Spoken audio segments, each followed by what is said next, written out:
Hello friends, आज हम modern history के जो हैंड रिटन नोट्स की सीरीज है उसको आगे कंटिन्यू करेंगे। इससे प्रीवियस वीडियोस में हमने पढ़ा था द एडवेंट ऑफ यूरोपियंस और उसमें पढ़ा था पोर्चुगीज के बारे में और डच के बारे में। ठीक है, तो आज हमारा जो नेक्स्ट टॉपिक है द डेन्स। आज हम डेन्स के बारे में पढ़ेंगे और इनके बारे में ज़्यादा कुछ नहीं है, लेकिन हमें कवर करना होगा क्योंकि हम कवर नहीं करेंगे तो हमारा बेस नहीं बनेगा। क्योंकि ये क्वेश्चन पूछा जाता है सीरीज में कि फर्स्ट कौन आया था यूरोपियन से, सेकंड में कौन आया था, थर्ड से कौन आया था, तो वो बेस नहीं बनेगा। ठीक है, करना हमें होगा इसे, ये ज़्यादा इंपॉर्टेंट नहीं है। तो आज हम पढ़ेंगे डेन्स के बारे में। अब यहाँ पे भी डेन किसी कंट्री का नाम नहीं है। डेन्स क्या है? People from Denmark. जो भी लोग डेनमार्क से आए थे उन्हें डेन्स कहा जाता है, जहाँ डैनिश कहा जाता है।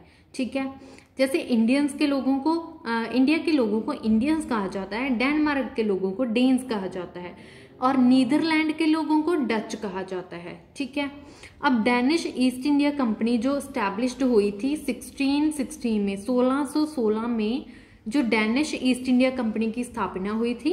अब साथ में हमने कल क्या किया था? डच किया था।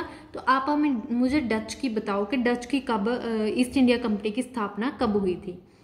ठीक है, तो मैं बता देती हूँ कि डच ईस्ट इंडिया कंपनी की जो स्थापना थी वो 1602 में हुई थी। ठीक है, और साथ में जो डेन्स की है वो 1616 में हुई थी।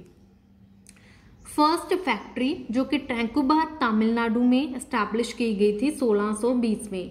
ठीक, फर्स्ट फैक्ट्री कहाँ पे लगी थी? ट्रैंकुबार तमिलनाडु 1620 में। और जो डच की थी वो लगी थी मसूलीपट्टनम में 1605 में। साथ में साथ आपको पिछला है जो उसे रिवाइज करना है। रिवाइज करने से ही चीजें याद होती है, अदरवाइज आप बहुत जो 3 4 5 6 है तो आप भूल जाओगे। अगर आप पिछला साथ में याद करोगे तो आपका याद रहेगा। जैसे जो डैनिश की ईस्ट इंडिया कंपनी 1600 में बनी, ठीक है, 1616 में बनी, और जो डच की थी 1602 में बनी थी। जो डेन की जो फर्स्ट फैक्ट्री है वो ट्रैंकुबार तमिलनाडु में 1620 में लगाई गई, और जो डच की फर्स्ट फैक्ट्री थी वो 1605 में मसूलीपट्टनम आंध्र प्रदेश में लगाई गई थी। ठीक है, आगे है Danish east India company never flourish. जो डेन्स थे, डैनिश थे, वो ज्यादा फ्लोरिश नहीं हो पाए थे, मतलब अपनी पावर को ज्यादा स्प्रेड नहीं कर पाए थे, ज्यादा फैला नहीं पाए थे, क्योंकि ended its involvement in India by selling their settlement to Britishers in 1895। इसमें क्या है कि डैनिश लोग थे जो ज्यादा अपने आप को फैला नहीं पाए इंडिया में। क्यों नहीं फैला पाए? क्योंकि ब्रिटिशर्स ज्यादा थी, ब्रिटिशर्स की पावर थी जो ज्यादा फैल चुकी थी।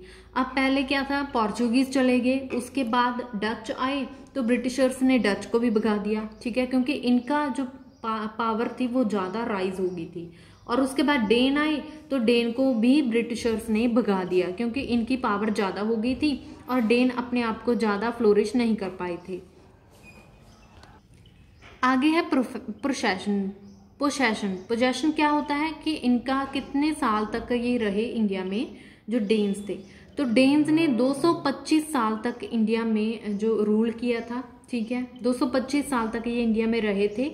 और ये कहाँ पे इन्होंने अपना एक्वायर किया था, कौन सी जगह पे इंडिया में इन्होंने ट्रेड किया था? तो वो था ट्रैंकुबार। ठीक है, जहाँ पे इन्होंने फर्स्ट अपनी फैक्ट्री स्टैब्लिश की थी तमिलनाडु में।